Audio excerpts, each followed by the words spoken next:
Adapun masalah jahar atau sir itu yang ikhtilaf. Zikir selepas salat tak ada ikhtilaf, sunnah. Yang ikhtilaf itu jahar atau sir. Mazhab Syafi'i dijaharkan sampai makmum faham. Bila makmum dah faham, disirkan.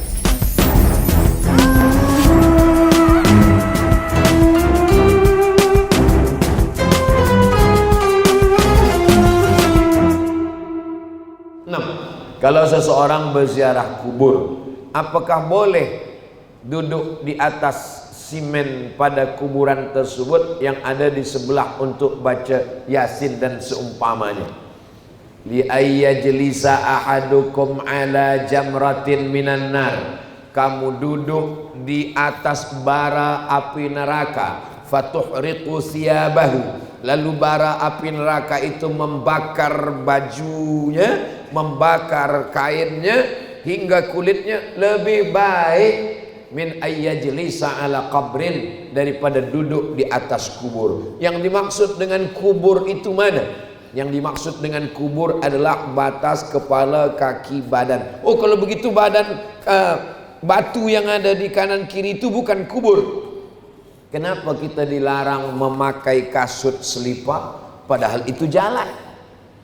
Kecuali di situ ada duri, ada air, ada kotor, maka seelok-eloknya selipar kita diletakkan. Tapi kalau dia ada jalan, boleh lalu, kita jalan lalu. Padahal itu bukan badan dia, tak ada jasad dia di bawah. Itu salah satu bentuk ihtiram, penghormatan, kemuliaan. Maka jangan duduk di situ kalau nak baca Yasin. Adab kita ziarah kubur. Adab yang pertama, assalamualaikum ya ahla diyar minal mu'minin wa inna insyaallah bikum lahiqun yarhamullahu mustaqdimina wal mustakhirin nas'alullah lana wa lakumul afiyah. Adab yang kedua, hikmat takut, sebab kita ingat mati. Uzkuru mahasina mautakum, ingat orang-orang baik yang ada di situ.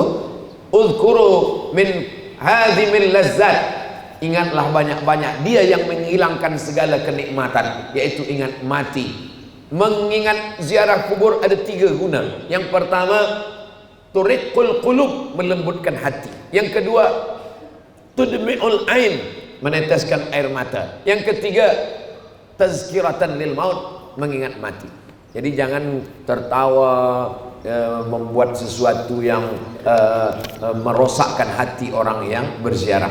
Kemudian membacakan likulli syai'in qalbun, segala sesuatu punya hati. Wa qalbul Qur'an Yasin, hatinya Al-Quran adalah Yasin. Iqra'uha ala mautakum, bacakan untuk orang yang meninggal. Tak sanggup baca Yasin, Fatihah sekali, Qul huwallah 3 kali, Qul bil falaq sekali, Qul a'udzu birabbin nas sekali. Tahlil afdal zikri fa'lam annahu la ilaha illallah, bacakan. Allahumma awsil thawaba ma qara'nahu, ya Allah sampaikanlah pahala bacaan saya. Al-Fatihah, Qulhu, Al-Falaq, An-Nas, pangkal Al-Baqarah, surah awal Al-Baqarah, ayat kursi, akhir Al-Baqarah 3 ayat, lillahi mafis. Tahlil kepada almarhum almarhumah yang ada, wa jami'il muslimin wal muslimat. Allahumma ighfir lahum warhamhum wa'afihim wa'fu anhum, Allahumma ja'al jannata maswahum, dan seterusnya. Lalu kemudian kembali mengingat kematian. Kuntu nahaitukum an ziaratil kubur, dulu saya melarang kamu ziarah kubur, tak boleh ziarah kubur. Ala fazuruha, sekarang maka ziarahlah ke kubur dengan tetap menjaga adab-adab. Last sekali, berdoa berzikir selepas sholat itu boleh atau bid'ah? Assalamualaikum warahmatullah, assalamualaikum warahmatullah, habis sholat. Sholat itu aqwalun, ucapan, wa af'alun, perbuatan. Muftatahatun bitakbir, dibuka dengan takbir Allahu Akbar. Wa muhtatamatun bitaslim, ditutup dengan salam. Assalamualaikum warahmatullah, habis sholat. Jadi kalau ada orang bertanya ke saya, Assalamualaikum, ya, bolehkah bersalaman selepas sembahyang? Saya selalu jawab. Saking selalu jawab, mungkin dia tak dengar. Lama-lama saya marah juga. Kata saya, jangankan bersalaman, kentut pun boleh. Kalau sebelum sembahyang tadi dah bersalaman, lepas sembahyang dia bersalaman lagi, hukumnya mubah. Kalau sebelum sembahyang dia tak ada bersalaman, selepas sembahyang baru dia bersalaman, hukumnya sunnah. Begitu kata Imam An-Nawawi. Adapun berzikir maka sunnah. Subhan, astaghfirullah, astaghfirullah, astaghfirullah, astaghfirullahalazim, astaghfirullahalazim. La ilaha illallah la syarika lah, lahul mulku wa lahul hamdu. Allahumma antas salam wa minkas salam. Allahumma la mani'a lima a'taita wa la mu'tiya lima mana'ta wa la radda lima qadaita. Subhanallah 33, alhamdulillah 33, Allahu akbar 33, dilengkapkan menjadi 100. La ilaha illallah la syarika lah, lahul mulku wa lahul hamdu, yuhyi wa yumiitu wa huwa ala kulli syai'in qadir. Adapun masalah jahar atau sir, itu yang ikhtilaf. Zikir selepas salat tak ada ikhtilaf, sunnah. Yang ikhtilaf itu jahar atau sir. Mazhab Syafi'i dijaharkan sampai makmum faham. Bila makmum dah faham, disirkan. Ustaz Abdul Somad, kalau di masjid, saya kalau jadi imam, zikir selepas sembahyang saya baca jahar. Ada orang bertanya, Ustaz, makmum dah tahu, kenapa Ustaz tetap jaharkan? Makmum itu ada yang mu'alaf baru masuk Islam. Makmum itu ada budak kecil yang tak tahu bacaan. Makmum itu ada orang Islam, memang dia dah lama Islam, tapi baru itulah dia sembahyang. Dia tak tahu bacaan, maka saya kuatkan. Sebab bila dia nanti balik, ini budak-budak kecil yang sembahyang di masjid, lepas itu mak dia tanya balik, apa yang dibaca Ustaz Somad tadi bila lepas sembahyang? Dia tak dengar. Maka saya jaharkan, sebab itu salah satu cara mengajar. Mazhab Hambali, zikir itu terus dijaharkan. Dalilnya hadis riwayat Abdullah bin Abbas. Kata Abdullah bin Abbas, kami tahu Nabi lepas salat dah selesai di masjid sebab kami mendengar suara takbir dari luar masjid. Abdullah bin Abbas di luar masjid, dia dengar suara takbir dalam masjid. Padahal masa itu belum ada lagi mic. Itu maknanya suara itu kuat. Allahu Akbar, Allahu Akbar, Allahu Akbar, Allahu Akbar.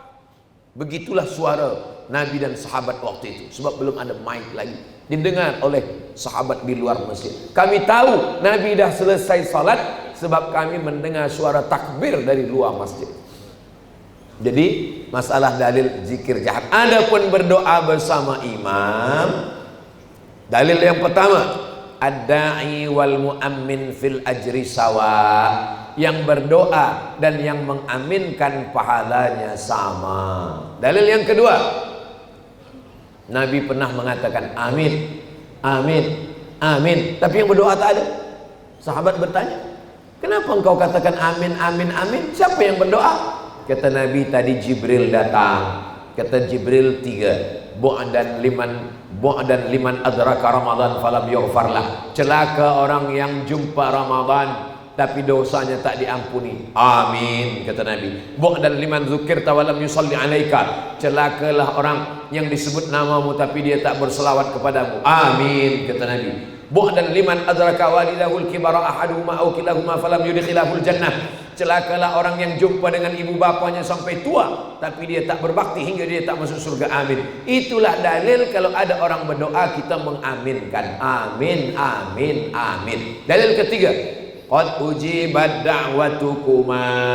Doa kamu berdua dikabulkan Allah. Yang berdoa Nabi Musa, yang mengaminkan Nabi Harun. Kalau ada orang mengatakan kalau tidak dibuat Nabi bid'ah, itu namanya hadis fi'li. Hadis itu ada 3. Yang pertama fi'li, perbuatan. Yang kedua qauli, ucapan. Yang ketiga takriri, pengakuan. Jadi kalau ada orang hanya mensyaratkan perbuatan, kalau tidak dibuat Nabi bid'ah, macam mana dengan qauli? Tentang puasa Nabi Daud, mana tunjukkan saya Nabi melakukan puasa Nabi Daud? Mana ada? Kalau disyaratkan mesti fi'li. Ada orang tawau, puasa Isnin, puasa Selasa makan, Rabu puasa, Khamis makan, Jumat puasa, Sabtu makan. Itu hadisnya qauli, ucapan Nabi. Apa kata Nabi? Ahabbus shaum ilallah shaumi Daud. puasa yang dicintai Allah, puasa Nabi Daud. Jadi sunnah itu 3. Yang pertama qauli, yang kedua fi'li, yang ketiga takriri. Kalau tidak dibuat Nabi, bid'ah. Imam Ahmad bin Hanbal, Imam Hambali, punya anak lelaki namanya Abdullah. Wahai Abdullah, ya, ayah engkau Ahmad bin Hanbal, betul. Berapa rakaat dia sembahyang sehari semalam? 300 rakaat, 300 rakaat. Mana ada dibuat Nabi? Kalau kaedahnya kalau tidak dibuat Nabi masuk neraka, berarti Ahmad bin Hanbal masuk neraka lah, karena dia membuat 300 rakaat sehari semalam. Nabi punya anak namanya Fatimah. Fatimah punya anak namanya Husain. Husain punya anak namanya Ali Zainal Abidin. Mengapa dia dipanggil Zainal Abidin? Perhiasan ahli ibadah. Kata Imam Az-Zahabi dalam kitab Syiar A'lam An-Nubala, kerana Imam Ali Zainal Abidin bersujud sehari alfa sajadah, 1000 kali sujud. Mana ada Nabi 1000 kali sujud?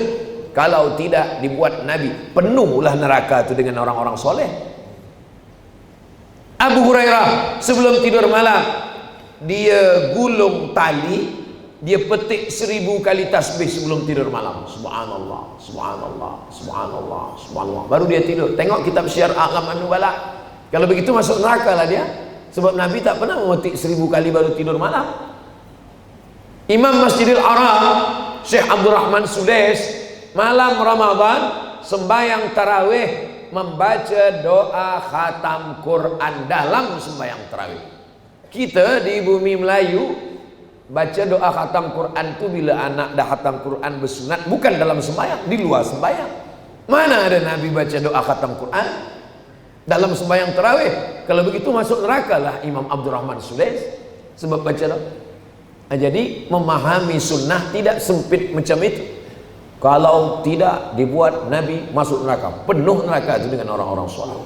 Jadi mengaji ini kita mesti khatam, kita mesti jelas, tanya kepada para ulama. Apalagi di Malaysia, di Sabah ada mufti, ada alim, ada ahal ehwal agama Islam, ada para asatis, ada para tuan-tuan guru. Mengaji, mengaji, mengaji. Jangan berhenti mengaji, bersanad kepada guru-guru. Imam dulu bertanya, dari mana kamu dapat ilmu? Dari Imam Al-Bukhari. Imam Bukhari dari siapa? Dari Abdullah bin Maslamah. Abdullah Maslamah dari siapa? Dari Malik bin Anas. Malik bin Anas dari siapa? Dari Abu Zinad. Abu Zinad dari siapa? Dari Al-A'raj. Al-A'raj dari siapa? Dari Abu Hurairah. Abu Hurairah dari siapa? Dari Nabi Muhammad SAW. Berguru, bersanad kepada para guru. Sekarang orang ditanya, kamu dapat dari siapa?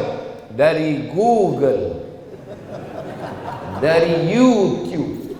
Kami pun mengaji dengan Ustaz Abdul Samad dari YouTube. Yang penting orangnya ada. Pernah berjumpa, tak jumpa, insya Allah ilmu sampai.